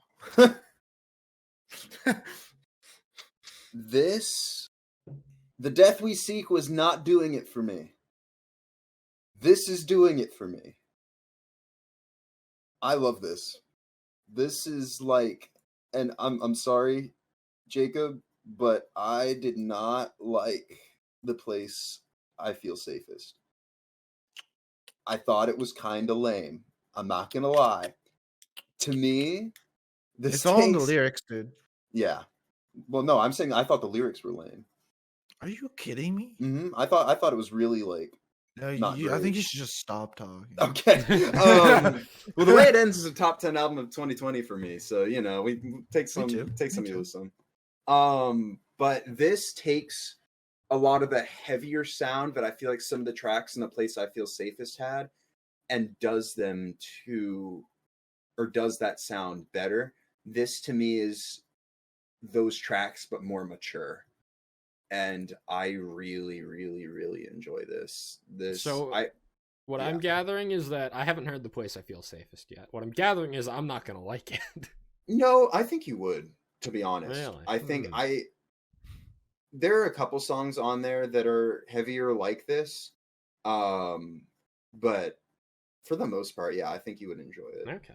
Because when currents are this heavy, I'm just not into it. This is probably a top 5 current song for me. If I had to, it's top 5. I mean, it's 5, but it's top 5. I'm just happy that I can have a song like one of the new singles that I really enjoy, because The Death We Seek, it was good, but I wasn't super feeling it. This is hooking back into the album cycle. I felt the same about The Death We Seek until we got to there's a line in the breakdown. Oh, it's all you wanted was a knife digging through my back. Anyways, we're not talking about that song. But this song is it their heaviest song? Oh no, actually no. They have that deathcore EP with the old vocalist. So no, I think it's their heaviest song with Brian. Yeah, he got low on this. I would say so. It's the heaviest one that comes to mind. I think like the only thing I can think of is Poverty of Self, which could be heavier. Anyways, yeah, this is I'm excited for New Currents. I like how they have like little. I didn't notice this until this single. The album artwork has some little bit of lyrics on it, or the single artwork, not album artwork. And both of them, I didn't even notice that on the first one, in the Death We See. Quite honestly, I want this single artwork to be the album artwork. Dude, I want the album artwork to tie into, like, on the Place I Feel Safest, it's connected to the way it ends album artwork if you look closely. It's just from like a different angle. It's like a different viewpoint. So I'm hoping this also has that. It's a cool little story. I don't know what it means, but we'll figure it out hopefully eventually. I think that does it for our singles, guys. We made it. Made it. One more. Yeah, no, we got one more. No, I was gonna say no. We got one more. I got a screenshot of it last time. Let's talk about Mercy featuring Kanye West, Big Sean, Pusha T. Oh, shit. That Derek accidentally added to the playlist. Mercy was not supposed to end up in here, folks. That was like a song in 2012. Let's talk about our EPs. Derek, lead us off. Sadeyes is back with his third EP of the year, Molotov. Heard it's raining in Osaka, so I took a trip to France. I'm about to board my flight, so baby girl, I'll text you when I land. Might not be the only gulp around the globe. I know it's known, they say to keep your circle. I would say that it is time for the almost staple segment of Jacob and Derek have become the same person. I think this is the one he doesn't like. That's why I said that I would usually say that, but I don't think so in this case based on it's Derek and Jacob get to have a tiff and it's great. I mean, my reasoning is it sounds too rappy for me and not enough emo. I don't know if that makes sense, but no, it does. So is your favorite song on here Raining in Osaka then? I don't know what my favorite song is. I actually think it's Dropout. But that's okay. Well, that makes no sense. Doesn't make any sense. Yeah. Yeah, so this is definitely a lot different of a vibe than Grim and Downpour 2 and honestly even Monarch. Yeah. But I think it takes a lot of elements from each of those EPs. Maybe, well, I say a lot, but it's a lot of the elements, but it's small things, and then it takes them and makes its own kind of more mainstream identity. Because you're right, it's definitely less emo rap, more mainstream rap, and I think a lot of it has to do with the production and the beats in the background. It does. It's more driving music than sad emo hours music. But in saying that, because we've gotten so much of that this year from him, it's almost like a breath of fresh air for me, and I really enjoyed it. I think lyrically and thematically, its focuses less on like mental health in general and the way it's oppressive, and more so mental health issues stemming from substance abuse and relationship struggles and that sort of thing. High Hopes and Dropout are definitely more like mainstream, fast-paced, money and fame thematically type of thing. But there are still songs like Raining in Osaka and Gold that still have that same sort of emo feel to them. This isn't my favorite Sadeyes EP of the year, and I can't believe I can say that because there's 3 in that one. But shout out him for putting out music so consistently. This feels a little out of place in the rest of his discography to me, but again, like it's a style that I enjoy. So if an artist that I like is doing it, then I can't really complain too much. And I really like the Rose Boy feature too. I wish he would put out more music. He put out one of my top 3 songs of 2020 in memory. And he hasn't really released anything this year, which kind of makes me sad because his feature here is really good and I love him as a rapper and artist. So hopefully more Rose Boy in the future. Hopefully more Sad Eyes, but at the rate he's putting out music, you know, that feels more like a guarantee than anything else. But no, I enjoyed this a lot, and it was interesting to hear him check out the style. I've been driving around a lot to this, and I think it's the perfect EP for that. So if you need some driving music, it's kind of fast paced, you want to make your car go really, really fast, this one's definitely the EP to listen to. Jacob, I want you to take us away to this next one. Void of Vision have released Chronicles 3 Underworld. I'll be your slave.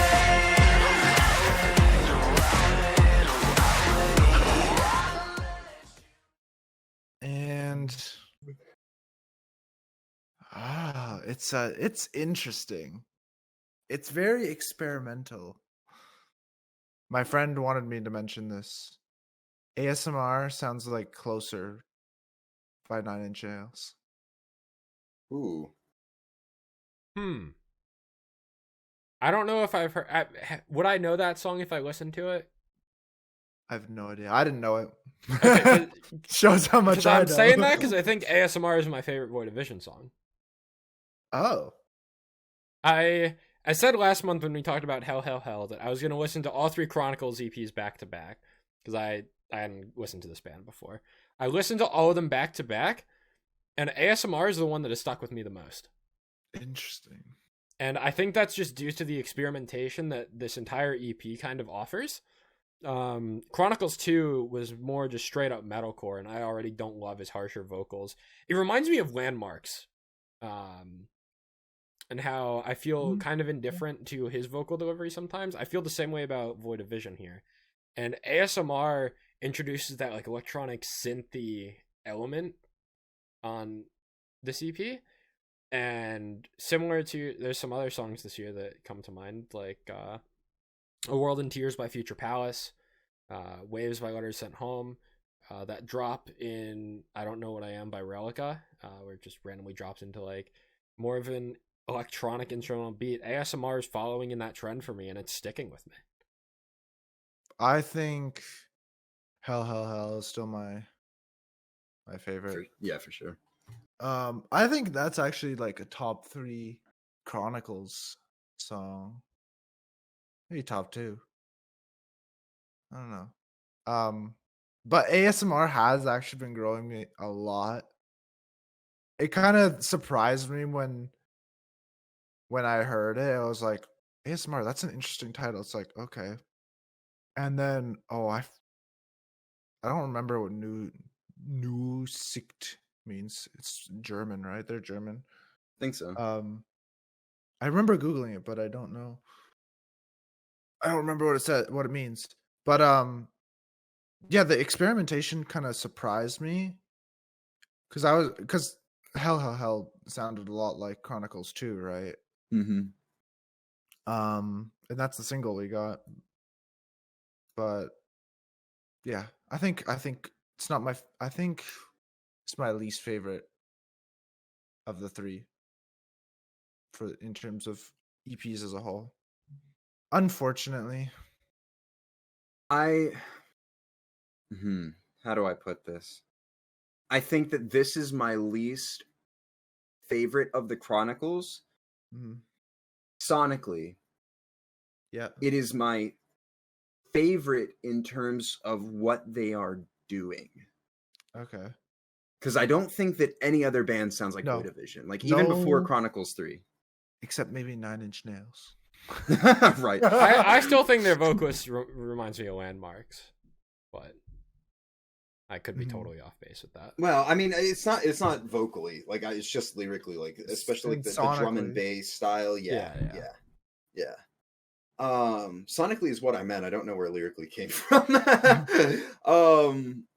but I think that we've had a lot of albums this year that have really pushed the genre forward or pushed the scene forward, and we haven't had a lot of EPs that have done that.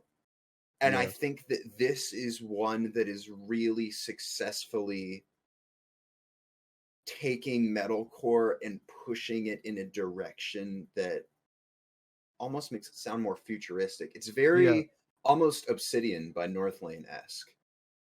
Okay, like proggy? Yeah, I think more in terms of like incorporating these like dark electronic elements to create atmosphere. You know, at least this Chronicles, the Chronicles 3, not like the Chronicles series or anything of Chronicles 2 or whatever, but I think that they do a really great job of incorporating not even necessarily electronic elements like they did in Dominatrix, but that with these, it almost feels like they're taking maybe the theory of drum and bass, or because it's very drum and bass-esque, but it doesn't sound like it's been electronically fed in, you know? I don't really know if I'm representing that the right way, but anyway, I think that this is probably, even if it's not my favorite Chronicle, it's the most experimental, and I think it's the most successful that they've been overall with experimenting. Like, they really, really experimented with this one. I think they succeeded really strongly. I am beyond excited for everything that this band does in the future because nobody's doing it quite like them.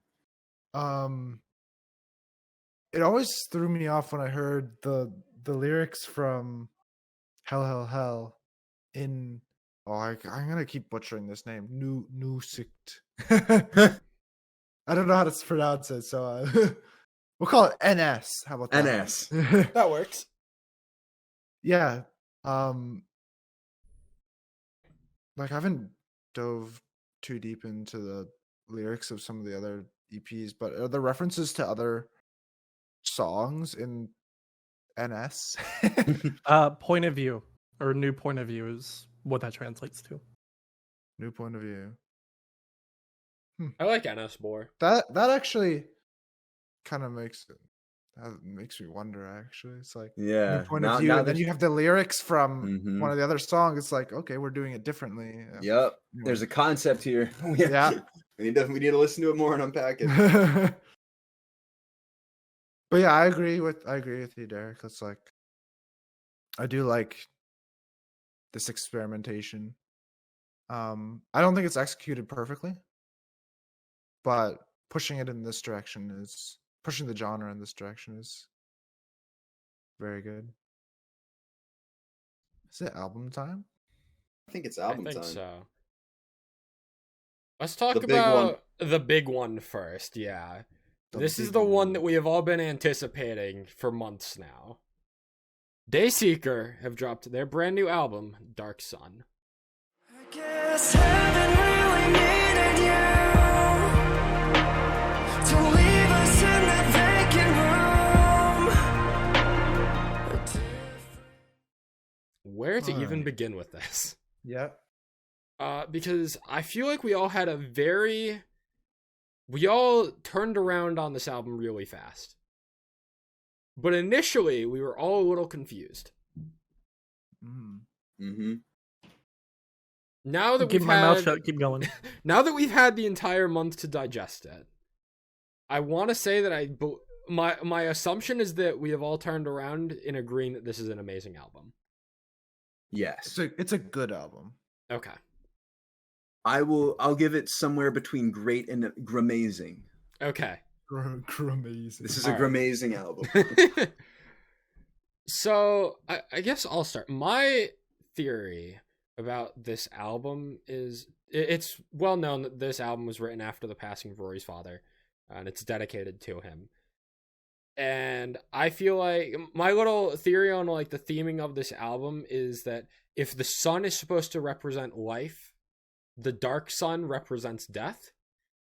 And I feel like the lyricism all kind of like hints towards that idea of like as you get older and like you lose control of your body a little bit more type of thing, like the dark sun starts to like swallow you a little bit. even in a song like Dream State, like how do I live in a dream state where nothing is real when I'm awake type of thing. It's like you're in denial. That actually reminds me of the second theory I had. Like, there's like the stages of grief where it's like you have like the trauma and then eventually you reach acceptance and whatnot. I kind of feel like this album is telling that story in a way as well. But this is a brutal fucking album to listen to. I think every song has some sort of interpretation of like death, except Hazel's song. Yeah, that's the one that represents life. Yeah. This is one of the most depressing albums I have heard in a long time, I think. The streak of songs to end this album, Paper Heart, Crying While You're Dancing, Parallel, and Afterglow, is heart-wrenching, dude. Like, you could just include Parallel in that just because the fucking lyric. Well, yeah, I was saying Parallel. You could just say Parallel, I mean. Okay, yeah, fair enough. That was that was one of the songs that some of the lyrics I had written down were from Parallel. I guess heaven really needed you to leave us in that vacant room. Like, fuck, dude. Mm-hmm. That's heavy. That's heavy. I think that this is definitely an album that will never click on first listen. Yeah. For anybody. No, well, I'll tell. Okay, I think I should explain what my problem was with it was at the beginning when I first heard it. Mm-hmm. And firstly, I want to say that I think the singles misrepresented the album. Yes, that is true. Wholeheartedly, sonically, maybe not lyrically, but sonically. Sonically, yes. Sonically, yes. I think if Dream State was not a single and maybe say Paper Heart or like one of the slower songs, if that was not a single, I think that interpretation would be gone, because Without You and technically the lyrics of Neon Grave as well could still make the album work. But I think I'm gonna agree. I think all four of the singles kind of in tandem just did not help the album at all. I think Crying While You're Dancing is okay.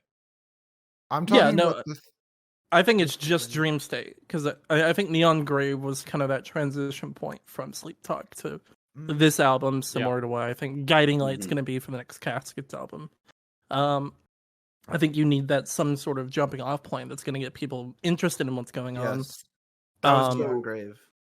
Yeah, Neon Grave, and then I think Without Me is probably... no, Crying While You're Dancing I think is the better single that represents the album more. Dream State's a good single, but I don't think it should have been. It's because it's a good opener. Yeah, I don't even think that it should have. Well, I think Dream State's fine as like where it is, but I don't think Neon Grave should be second. I think there's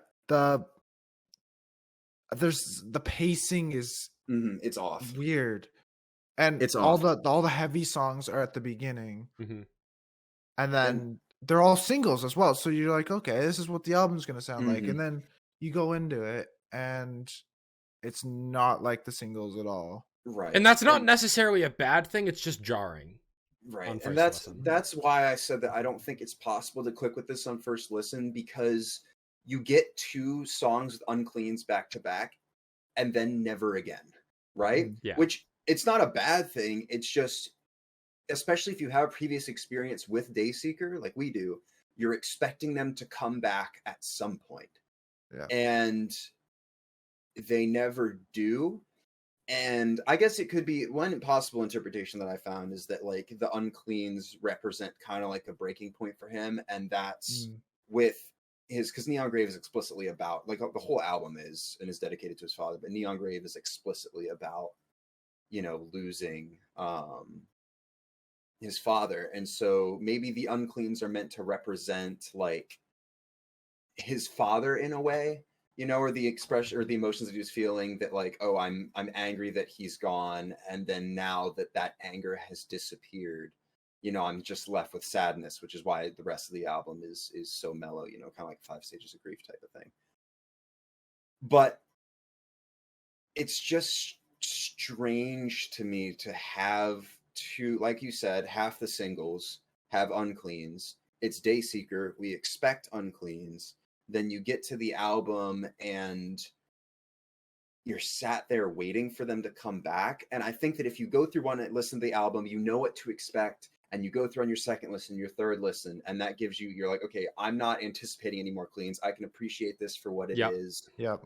I'm going to learn to unpack the lyrics and different aspects of the sound, like how I think it's on Homesick, the electronic thing is a repitched sound clip of his daughter laughing. And then you have that kind of tie-in with Hazel's song at the end where he dedicates to his daughter and everything, and kind of hope in a brighter future when things seem so bleak when his dad died. Like it is a beautiful album. It's just one that I feel like it makes sense as an album lyrically and thematically. Sonically, I don't always get it because it feels weird to start off with two songs that have uncleans and then never do them again. And maybe it represents something, like I said, but at the end of the day, it creates expectations for the rest of the album on that first listen that I can absolutely see why so many people were upset with it, because I was too. I was underwhelmed, and it wasn't until I mean, you know me, right? Like, I am all for music without uncleans. That's not the issue. I just, the single set up expectations, and it didn't meet them. And it wasn't until I put those expectations aside after my first listen, knowing what I'm going into, that really comes with appreciating this album. So if you listen to this and you didn't like it on your first listen, I would encourage you to listen to it again with a different set of eyes. This is one of the albums that, more so than almost any other album this year, you need to put in those multiple listens. Oh, yes. Okay. Also, sorry if you heard that. I like banged the shit out of my foot on my desk. Let's say, did you die? Yeah, it's over. The next album's dedicated to me. I think for this album, I think it's harder to go back to them separately. Kind of talking about them individually, I think Quicksand is probably my takeaway from this album.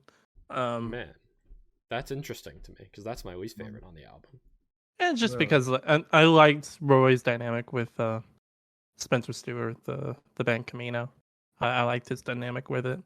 It's a weird crossover too. I didn't expect it's a very weird crossover, but it makes sense because they both featured on the Bill Murray album, so it's probably around the same time when that happened. The connecting link. It didn't make sense. Murray connects all. He is omnipotent. A lot of the songs here, I feel you need to listen to them with the album in mind, and like listening to them with the album as a whole. I think it's hard to go back to these songs individually, which I didn't have a problem with in Sleep Talk. That's interesting because, well, I agree with like part of that. Like, I listened to Dark Sun. I think Dark Sun is my biggest takeaway from non-singles. I listened to that almost exclusively outside the album. I feel like the general consensus is that Sweep Talk was better. I won't say better. It's you have to be in a special It's mindset different. for this. Yeah. I think this is a better album than Sleep Talk is. Okay. I'll be honest. I think Sleep Talk has more playlistable songs, like we were talking about. Okay, I that's think that, fair. like, as a whole, especially like thematically, this is Yeah. a far better album than Sleep Talk ever was. I still think I prefer Sweep Talk. Has more like standout songs to me. I will give credit for as good as the Embers Glow Into the Color Black is. I hate that I'm putting it in a bad light here, but I enjoy how you can listen to Midnight Eternal on its own, whereas with the Embers Glow, you kind of can't. Midnight Eternal functions as its own kind of like softer song, even if it's like an interlude into Dark Sun. And I appreciated that. Yeah, I want to mention like as well the transition from Parallel to Afterglow. Yes. You don't even notice it. It's so good. It's so crisp. I mean, same with the transition from Midnight Eternal into Dark Sun. Yeah. Feels like a Dayseeker guarantee at this point. They just know how to do those smooth transitions, you know? Yeah. Yeah, there's so many songs I want to talk about. I think I'll just pick out Paper Heart. Yeah, that's... God, trying to pick out which song's the most depressing and sad on this album is like... It's Parallel. Is it? It's Parallel. Is it? I'm not for me, fully for me, I convinced think that it's it is. Paper Heart. Yeah, that's what I'm saying. It's like, is it Parallel or is it Paper Heart? Or is it even Neon Grave? It could. I would say it could be Parallel because he's just really fucking mad at the world. It's just a depressing album. Yeah, I mean it is. Well, it's meant to be. Yeah, it's meant to be. There's some situations where you don't have to like pick a least or most favorite type of thing. It's just like, it's more about the experience than just like picking out individual songs sometimes. But with that being said, let's talk about Paper Heart. Since I know you wanted to, Jacob. I feel like, is this the softest song on the album? I would say I think so. it's the best lyrically. Yeah. But maybe that's because I like the lyric Paper Heart and because of the All American Rejects. Paper Heart is the one song from this album that I sent to my mom, and she enjoyed it. And I think that says a lot. My dad liked Midnight Eternal and Dark Sun. Justin and Derek, what did you show your parents? I didn't show them nothing. I didn't bring any Dayseeker songs to show and tell with my family. It's my bad. What a shame. They do like Bad Omens though. Hey, okay. My sister likes American Dream Machine. Does that count? No, we're talking about Dayseeker here, guys. Yeah, Justin, we're only talking about Dayseeker. You said Bad Omen. What do you mean? Come on. I haven't said anything. Yeah, but that's in connection because they're touring with. Yeah, Justin. Okay, fine. Fuck you, Justin. Wow. Okay, how do we steer this back? I don't feel like there's too much more for us to dissect with this album. I feel like we've said a lot. The last thing that I want to mention is in regard to Afterglow, Hazel's song.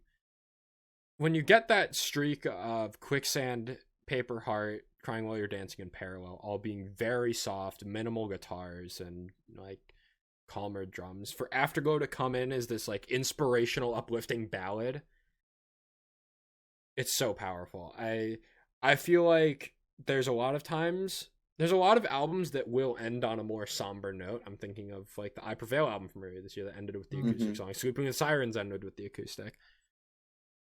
I am so glad that they ended with Afterglow, because we were saying that like the opening did kind of mislead us and that it was the only songs that had harsher vocals. But I also feel like Afterglow, it doesn't have any harsh vocals, but it connects back to the opening of the album because it's like the most upbeat guitars and drums that the album has since Without Me and Neon Grave. Yes. It feels like it does connect it full circle, even if the harsh vocals aren't there. And I really appreciated that. I feel like that made a significant mark on my feelings towards this album. Afterglow was my favorite song outside of the non-singles. It's the one that I had on repeat the most, just because it did have that more uplifting energy. I love the delivery on, I guess it's the chorus, right? That quiet song that I can sing to keep you calm, I'll never leave. Yeah. And the pre-chorus is "Don't Forget Me When I'm Gone, the single greatest thing I've done." Which does kind of connect back to the idea of like life and death and the dark sun, you could say. It's like now he's passing on the theme of this album to his daughter in a way through this song. Yeah. So much to say about this album. I feel like that's a good place to end it though. Real quick. Sorry, I know I just fucking killed your thing. I want to give a big fuck you to anybody that doesn't like this album. Real talk. because I saw only if they're like complaining because it's not heavy enough. Yeah, because I saw a lot of that shit on Twitter. I didn't even hop on r/metalcore. I don't use it that often. I can't imagine what they have to say about it. But Look, this is probably, and the instrumentals, everybody in the band that's not Rory also said that they put a lot into this album, and obviously this means a lot to Rory. And for people to just go on Twitter and tag the band and tag Rory and say, you know, we want this sound back or whatever, like, where are the guitars? Like, Rory's dad died, and you're complaining that there's not enough breakdowns? Like, what the fuck is wrong with you? Like, I don't know. It made me really mad, especially the more I came to appreciate this album, the more I saw people hating on Twitter and like directly reaching out to Rory to tell him that the album sucked. I was like, I can't imagine being in his shoes and putting my heart and soul into an album celebrating the birth of my daughter and remembering the death of my dad, who I loved, and having people tag me on Twitter telling me that it's not a good album and they don't like the album and this and that for reasons that are just entirely stupid. It made me so mad. So if you're one of those people, fix yourself and check yourself, because this album is incredible. And I think that it is objectively one of the best. Even if you don't love it sonically, if it's not your cup of tea, it is objectively one of the best albums that's come out this year. And I will fight anybody who suggests otherwise. This is a really, really good album that has a lot to say and enjoy if you open your mind and actually take the time to listen to it rather than just listening to it. That's a good way to end it. Yeah. Let's completely shift gears. So, yeah, these two have my attention and are both in my listen later, but I did not listen to them, which means as we go down to the end of the year and I've got 2 weeks to listen to 40 hours of music, I need you guys to sell me on why I should make these one of those albums. Bro, with that you said, just need to watch Avoid. Oh, you know, the next album is Avoid with their new album, Cult Mentality. My friend, I fucking love house cars. I fucking love this shit. I fucking love it. I fucking love my life. I fucking love being high. I fucking love writing songs in the middle of the night. I fucking love my friends. I fucking love. But that was like the worst transition ever. Jacob's pitch is you need to just see this band You live. need to see this band live. That is all I will say. It was I have some videos actually I can show you guys later, but this is the new party metalcore band.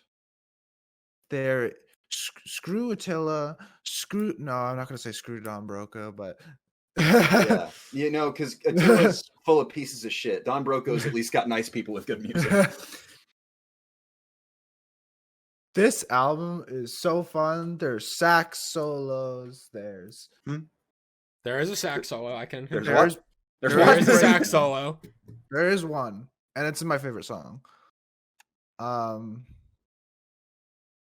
Yeah, Justin, you listen to this too, right? Yeah. Don't sound too excited. Oh man, you haven't seen them live though, so I haven't seen them live, and the only one that I really liked was "Can't Take This Away," which was a single. That's the sax solo song. It's good. I have not listened to this album in full, but I went ahead and watched all of the music videos for this album last night. And bro, this band is a trip. This band is so fun. They are so outlandish, and it's kind of awesome. Oh man, there's a reference to some song, and it's gonna bug me now. I mean, you can also just like look at the names of the songs on this album. You have Blast Off with 2 exclamation marks. You have Cowabunga. You have Gator Fest. Finish Line 3 live on DVD. Tell me this band is serious. I dare you. They're not. You'll be wrong if you think so. It's like a complete 180 from what we were talking about. Yeah. It's like when we went from Prada to Electric Callboy 2 months ago. You know what's funny though? These albums released on the same day. They did. And I remember Silent Planet, Garrett was like, oh, 2 of my favorite bands released albums on the same day. I was like, these are very different bands. But yeah, that's my pitch. I don't really have like any moments in any songs other than "Can't Take This Away" with the sax solo. There's so many. There's like deathcore-esque breakdowns as well, and I actually think live the vocalist does not have that grain in his voice that he does in the album, and I think it sounds better. It sounds more clean. I guess that makes sense though. I didn't listen to the album in full, but what I can pitch to you about this album is that there are heavy moments. I think My World is probably the heaviest single that I heard. And then there are fun moments, like on Whatever and Can't Take This Away. It has elements of post-hardcore, has elements of metalcore, it has elements of like electronic influences, and it's just fun. Like, this band is just more proof that you don't need to take metal so seriously sometimes. Yep. I don't really have sold. much to say. I only like listened to this. Well, I saw them live on Thursday, and now I've been like binging the album. But fun band. Yep. That takes us to our last album, then, shall we? Justin, did you listen to this? Please tell me you listened to this. I did. Okay, good. Let's talk about Our Mirage and their brand new album, Eclipse.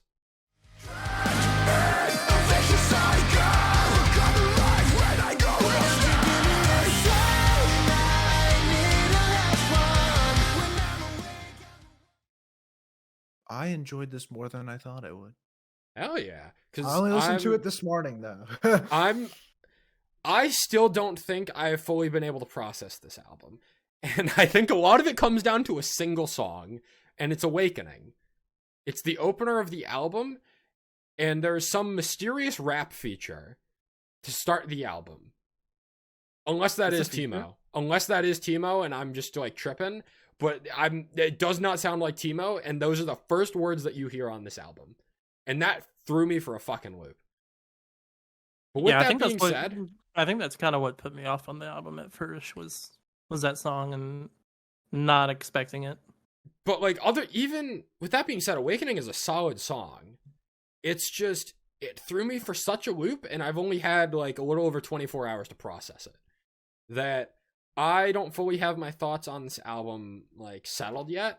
What I will say is that it's not the dark horse that I was expecting, but this is a massive step up from their 2020 album. This is an incredible step up from their last album.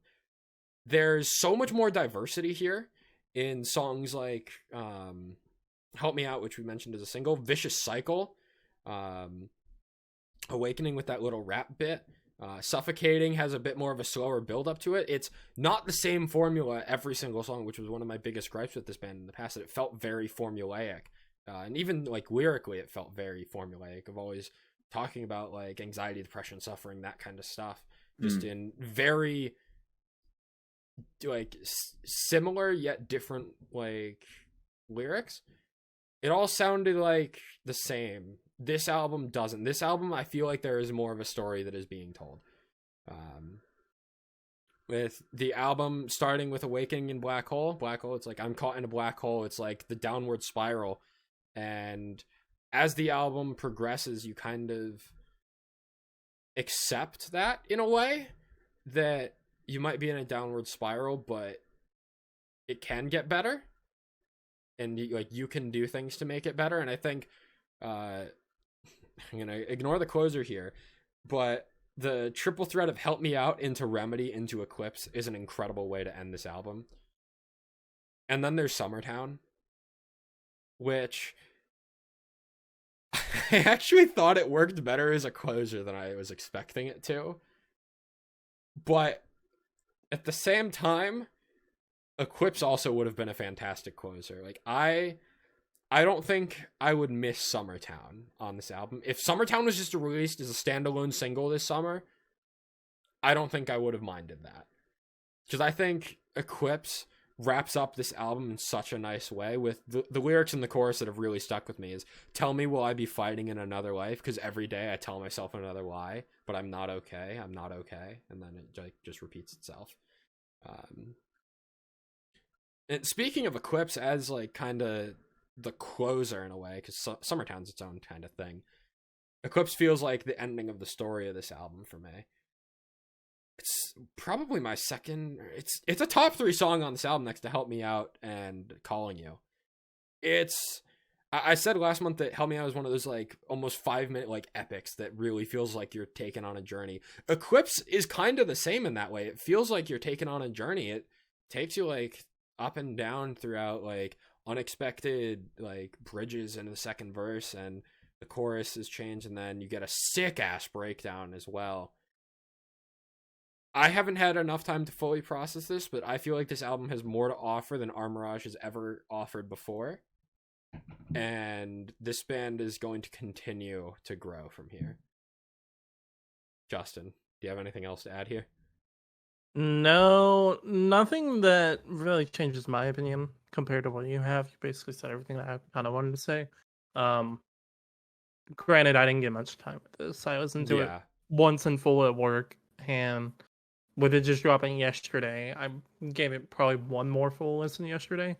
But apart from that, I think it's really good. Much better than Our Mirage's last album or any album previous. Yep. There are some choices in here that I'm not too thrilled with. Like, Myself ended abruptly. Which is kind of weird. I forgot about that, actually. I thought that we were getting like a What It Cost into like a villain type thing with Myself, and then it just didn't, which was a shame. Yeah. And then Awakening with the rap vocals. Yeah. It's also kind of weird. Vicious Cycle. I wish we had an extra week to digest this album. Yeah. I really feel like I needed it here. And I'd probably be the same. Like, there's some good songs here. Black Hole being my favorite off here. Through the Night was good. Calling You, Help Me Out, close second for my top on this. Vicious Cycle was good. Apart from that, I didn't save too much off this album, and I probably won't be going too much back into it before the end of the year, but we'll see. Things could change. Jacob, did you have anything else to add to? Because I know you said that you enjoyed this more than you expected to.